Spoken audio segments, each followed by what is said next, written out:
So Sarah, you go ahead. Hi. Sorry, I had to start really early because Yasmin was about to ask my question, and I don't want her to go ahead and ask my question. It's Oh, good. before the question, though. You made a comment just now about nobody leaves, people get kicked out by the mob. I left on my own accord because of Islamic trauma. You talk about religious trauma, and that's what I suffered. I got PTSD because of Islam. And I talk about how it's not Islamophobia, it's Islamic trauma, because that trauma is really valid. That fear is valid. So I left on my own accord. One example. A lot of us, yes, we want the community, and I found that community in the ex-Muslim community because we share that trauma together. Just a comment, not invalidating what you're saying. Now, you talk about your school and about how you're talking about the evolution and how it looks like now. My question is, do you believe Islam can be reformed in any way or form as a religion? I'm not talking about the history. I'm talking about this book, Quran and Sharia law and Sunnah, and the way we perceive it today, and it's implemented in the world today. And if it's possible to bring it to 21st century to actually meet the needs of people at this time, or are we doomed to be stuck in the 7th century as the religious group that is called Muslims? If yes, what does it look like? If no, what does the future hold for this religion? So can Islam be reformed? Yes, it can. It of course anything can be reformed. But in order for reformation to happen, if you're talking about kind of particular system change, well, keep in mind that as an academic, I see what Islam is, going back to the origin and going and then what it's codified as. A codification can break down, yes, for sure. A system or like a subsect can always obviously break down, and this breaking down happens as time progresses. There's been a lot of cultural or a lot of change within Islam. I mean, just in the last 20 years, what you saw Islam was 20 years ago versus what Islam is now. For example, in the ISNA conferences, they would have a curtain between the men and the women. Now you have women in the front reading the Quran. So can there be a sort of change, or can there be a sort of like a change or an evolution? Of course there can. Would there be an evolution that would happen within particular sects? Probably not.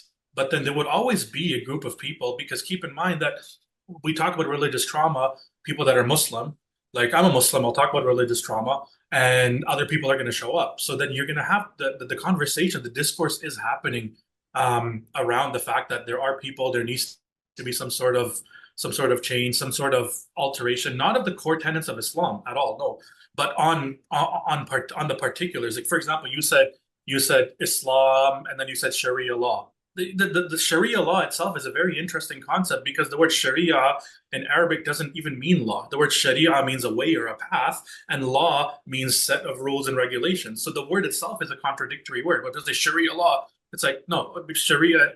So that's not a part of Islam. Sharia law is not a part of Islam at all. What is a part of Islam would probably be like, we're going back to the original source, right? Now what people believe is different. So going back to the original source, you probably like, you have Allah, you have Muhammad, you have Quran, and starting there, right? And then building off of that. But what it's become right now, and the different sects that have come out of it, a lot of them probably won't last if there's any sort of reformation. But if there are people who are coming out, who are talking, who are bringing awareness to these issues, of course, reformation can is very possible to happen. But if we're going to be stuck in a group of people who never want things to be reformed, then this is what I learned when I study different cultures: is that a particular culture that I'm dealing with, there might not be reformation happening within them, or they might be really, really rigid about it.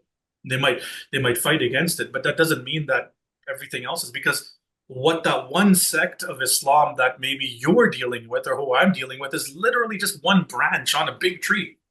But then because we're so associated with that, we think that that's everything. But then as an anthropologist, I stepped back and I started watching all the different, reading about the different cultures, and I'm like, oh my God, that's not all that matters. There is so much more that matters. And so much more with such crazy nuances and differences that the people on the other side might actually think that they're blasphemous on the other side. And I've seen this on a regular basis. I should give you a little bit of background. Sarah's actually from Iran, so she has lived under Sharia. She's lived under the Islamic regime of Iran. So there is no nuance there. There is no discussion. There isn't. There are no other branches to that tree. So when you're living there, that is And the I don't- law of the land. Overcome that. I don't want to just take away from the other people time, and I appreciate the nuances that Usman is talking about, but unfortunately, where I come from, that doesn't exist. I agree. I agree with you. We are the real Islam. Everybody else has to die. So And that's Yeah. what everyone says.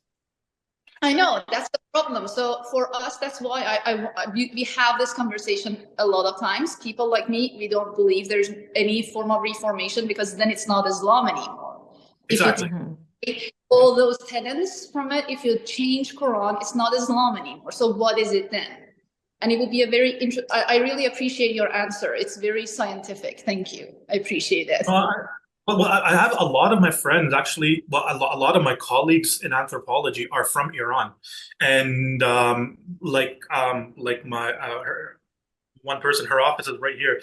They're all from Iran, and they're not open about their faith at all because they understand. And I talk to them on a regular basis. And you're absolutely right. The regime over there, that's what it is. It's that Islam and everything else and everyone else is wrong. But when I step back and I look at it, I'm like, you do realize that you're just a branch on a big tree. And I know that because if you actually go somewhere else, even to the small villages outside of like Saudi or somewhere outside, you'll see a very different Islam there. Is So that a better version of No, Islam? you'll see different Muslims. You'll see different It's not a Muslims. different. Yeah. That was the question. Okay. I appreciate Thank you, Thank Sarah. you. So we have a few questions that are kind of all along the same vein, so I'm gonna lump them all together. Evan, did you want to ask yours? Yours is one of Yeah, them.